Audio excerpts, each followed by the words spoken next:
So असं काय झालं की आम्हाला अशा खडकाळ रस्त्यातून जावं लागलं आणि हे जाता जाता आम्ही चाललो कुठे नेमकी हे याच्या सर्वांचं मी तुम्हाला डिटेल माहिती देते. सो हाय फ्रेंड्स, मी मयुरी राऊत आणि आज आम्ही तुम्हाला तर माहिती आहे पूर्ण महाराष्ट्रात इतका पाऊस झाला आहे, त्यामुळे आमच्याही गावात म्हणजे टिटवीमध्ये तलाव पूर्ण भरून त्याचा धबधबा सुरू झालाय आणि आम्ही आज तो धबधबा पाहण्यासाठी चाललोय.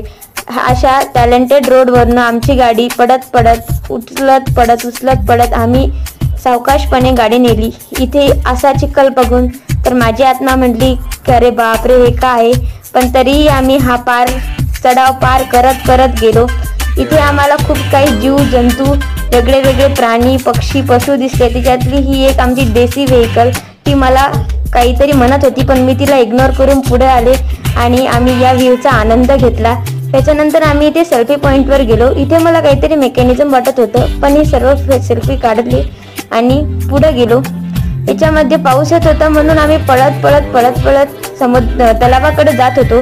हा आहे आमच्या टिटवीचा धबधबा.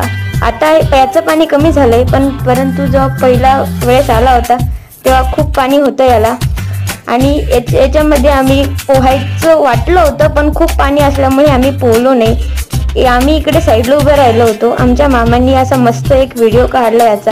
सर्व मुलं तिथे पोहण्याचा आनंद घेत होते. वरतून पाऊसही येत होता. मला भीती वाटत होती म्हणून मी वरी जाऊन उभी राहिली. मस्त इथे आम्ही व्ह्यूचा आनंद घेतला आणि मग त्यानंतर वराच्या दिद्दीने वरद आणि मामा दोघेही ते तलावाच्या धबधब्यात जाऊन बसले आणि पाण्यासोबत खेळत होते.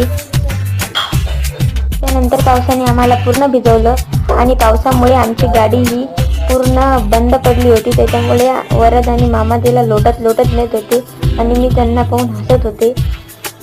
त्यानंतर खूप दिवसानंतर मला एक असा छानसा रेनबो बघायला भेटला आणि बाय बाय.